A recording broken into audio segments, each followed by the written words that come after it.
우리 성가대원들도 서로 인사하셨어요? 네.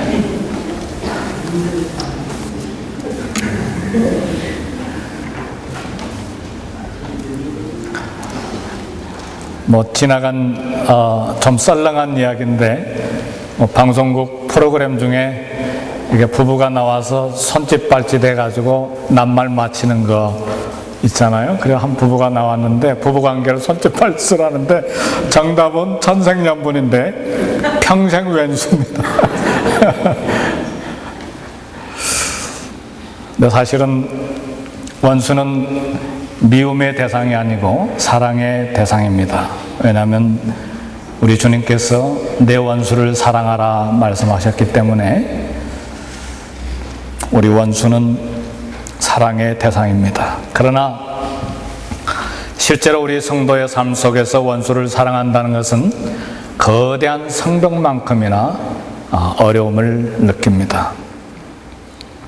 한국에서 신학대학원을 다닐 때 그때 부교육자로 사역하던 때였고 저희 쌍둥이 딸들이 2살인가 3살인가 막내는 아예 태어나지도 않았던 그런 오래전 일입니다. 네. 이제 결혼을 해서 전셋값을 주고 집을 렌트를 했는데 그 집이 은행에서 돈을 많이 빼내간 집인 줄을 몰랐어요. 그리고 털컥 전셋돈을 다 집어넣고 그 집에서 살았는데 결국 3년 만에 저희 가족이 이론 한 장 받지 못하고 쫓겨났습니다. 한 10명 집달리들이 그냥, 집달리 아시죠? 저도 오랜만에 써보는 단어인데 이렇게 쫓아내는 사람들 있잖아요. 한 10명이 그냥 청년들이 와가지고 그냥 부엌에 있는 숟가락까지 다 골목으로 내다 놓는데 제 느낌에 한 10분밖에 안 걸렸던 것 같아요. 순식간에 골목으로 다 살림살이가 다 나왔습니다.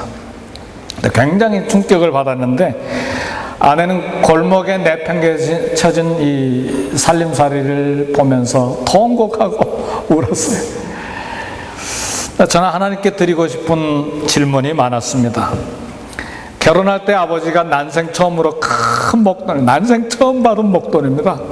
받아가지고 전셋돈 이렇게 낸 것인데 그것도 하나님께 잘못하지 않기 위해서 거기서 또 11조를 떼고 깨끗하게 한 전셋돈인데 왜 하나님 가져가셨습니까?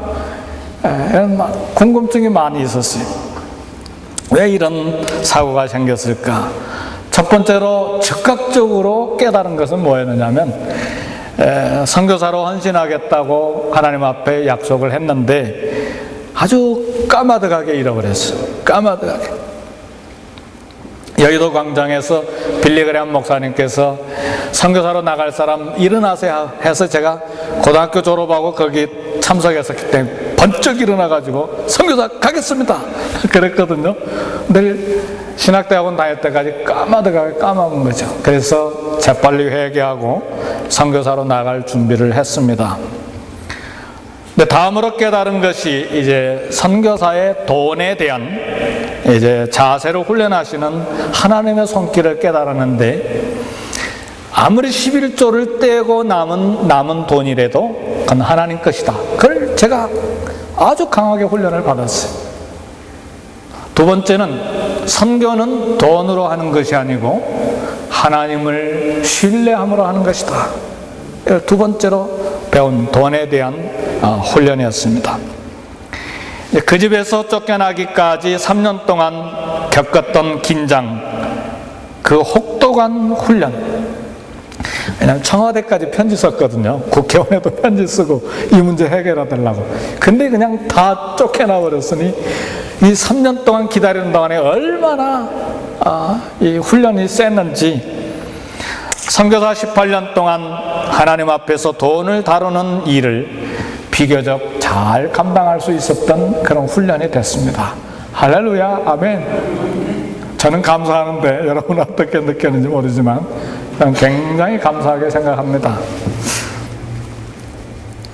그러나 이제 많은 시간 동안 제 가슴에서 해결되지 못하고 남아있는 것이 하나 있었는데 나를 속이고 큰 돈 이걸 가져간 집주인 용서하는 문제가 제게 계속해서 남아있었어요. 목사요 선교사지만 한 번 받은 충격이었기 때문에 오랫동안 참 이 문제가 제게 남아있었어요. 사랑하는 성도 여러분, 혹시 우리 가운데 나에게 손해를 끼친 사람에 대해서 아직 용서하지 못하고 있는 분이 계십니까? 혹은 반대로 내가 범한 잘못에 대해서 아직도 용서받지 못했다고 생각함으로 불안한 마음 가운데 있지는 않습니까? 오늘 창세기 50장 본문의 말씀을 통해서 이 문제를 해결함을 받고 건강한 마음이 될 수 있기를 주의 이름으로 축복합니다. 그리고 이 무거운 짐을 내려놓고 큰 즐거움을 얻는 그런 시간이 되기를 바랍니다. 이 말씀이 일부러 이 설교해야 되겠다 하고 택한 본문이 아니고 창세기 49장까지 설교하다가 갑자기 로마서로 들어가는 바람에 창세기 50장을 남겨놨었거든요. 그래서 이제 오늘 이 본문을 택해서 말씀을 전합니다. 야곱이 아들 요셉의 이민 초청을 받아가지고 이집트로 이민을 가서 17년을 살았습니다. 그래서 147세에 이제 숨을 거두었는데 문제는 야곱에 대한 장례식이 끝난 다음에 발생했어요. 장례식이 다 끝난 뒤에 요셉의 형들이 불안해지기 시작했어요.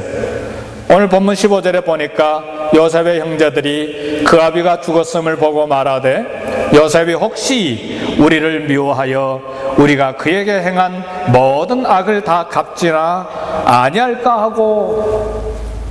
성도 여러분, 우리 사람은요, 죄사함을 받았다고 하는 이 은혜를 믿지 못할 때 마음에 평강이 없습니다.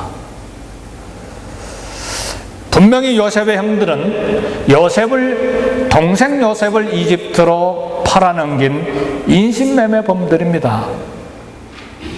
그러나 형들 가족들이 다 아버지와 함께 이집트로 이민하게 됐을 때 요셉은 이미 형들을 다 용서했다고 선언했습니다.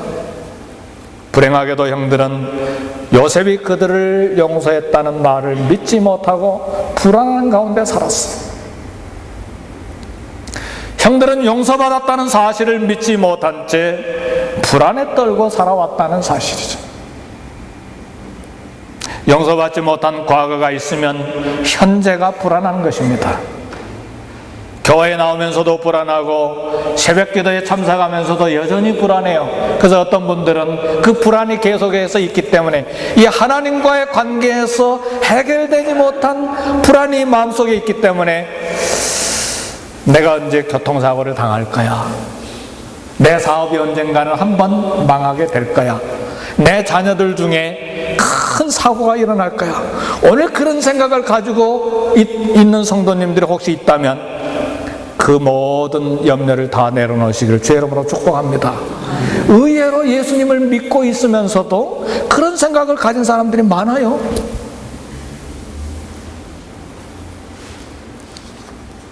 하나님께서 예수님을 통해서 우리 죄를 다 용서하셨다고 선언하셨습니다.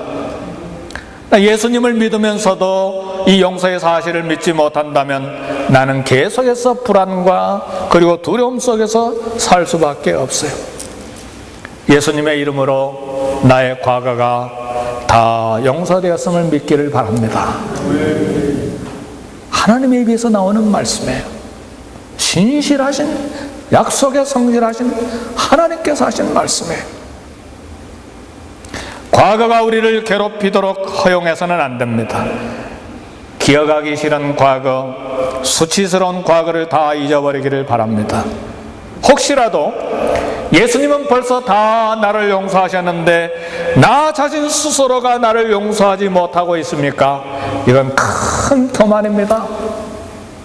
하나님은 기억지 아니하시겠다고 하는데 나는 계속해서 기억하고 그것을 회상하고 있다면 그것처럼 큰 교만이 어디가 있습니까?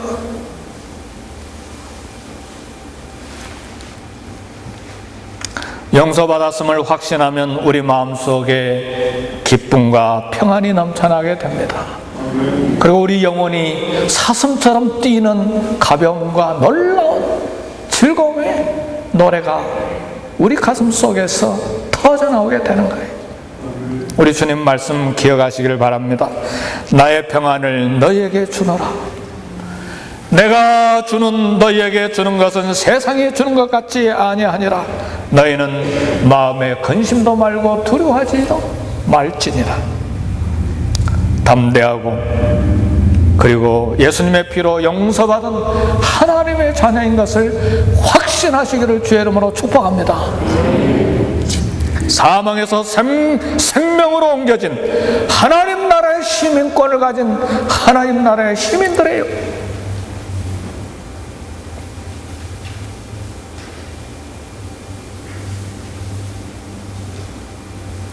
성도 여러분, 이러한 용서를 받은 확신이 있는 성도들의 특징은 무엇인가?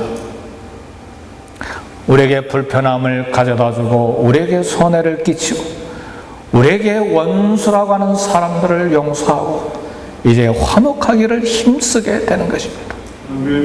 그 주인공이 오늘 본문에 소개된 요셉입니다.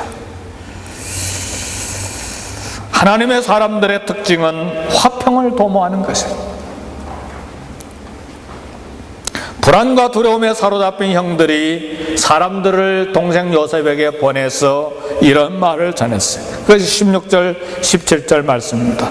요셉에게 말을 전하여 가로되 당신의 아버지가, 우리 아버지가 그런 말도 하지 못하고 당신의 아버지가 돌아가시기 전에 명하여 이르기를 너희는 이같이 요셉에게 이르되 내 형들이 내게 악을 행하였을지라도 이제 바라건대 그 허물과 죄를 용서하라 하셨나니 당신의 아버지의 하나님의 종들의 죄를, 이 말을 막 비비꼬고 있잖아요. 우리 아버지가 그러지 않고 당신의 아버지의 하나님의 종들의 마음의 문제가 해결되지 않으면 말을 비비꼬게 돼 있어요. 하나님의 종들의 죄를 이제 용서하소서 하며 요셉이 그 말을 들을 때에 울었더라. 저는 요셉이 이 말을 듣고 울었다는 말 때문에 저도 울고 싶은 생각이 들었어요. 얼마나 복잡한 감정이 요셉의 마음속에 일어났으면 이 말을, 형들의 말을 듣고 울었을까. 요셉의 형들은 아버지 야곱이 죽었기 때문에 이제 동생 요셉이 자신들에게 원수를 갚을 것이라고 생각했어요. 요셉은 이처럼 자신의 일로 두려워하며 떠는 형들의 말을 듣고 울었어요. 요셉은 울보예요, 울보. 창세기를 보니까 요셉이 울었다는 말이 9번이 넘게 나와요. 오늘 저와 여러분들에게도 눈물이 있기를 주의 이름으로 축복합니다. 남자들은 눈물을 가볍게 흘려서는 안 된다고 그러는데 저는 그렇게 생각하지 않아요. 제 여러 가지 기도 제목 중에 하나가 하나님이여 눈물이 회복되게 해 주옵소서. 우리 성도를 위해서 기도하고 잠을 자지 못하고 고통스러워하는 우리 성도들을 위해서 눈물로 기도하고 문제들을 해결하지 못해서 상처를 안고 부여안고 기쁨을 잃어버린 성도들을 위해서 눈물로 기도하고 코리아타운을 위해서, LA를 위해서 눈물로 기도하고 남북관계 어려운 관계를 위해서, 조국 민족을 위해서 눈물로 기도하는 눈물의 사람이 되기를 원해요. 오늘 요셉은 눈물의 사람이었어. 그렇지 않아도 눈물이 많은 이 요셉, 불안해하는 형들을 보고 울었어요.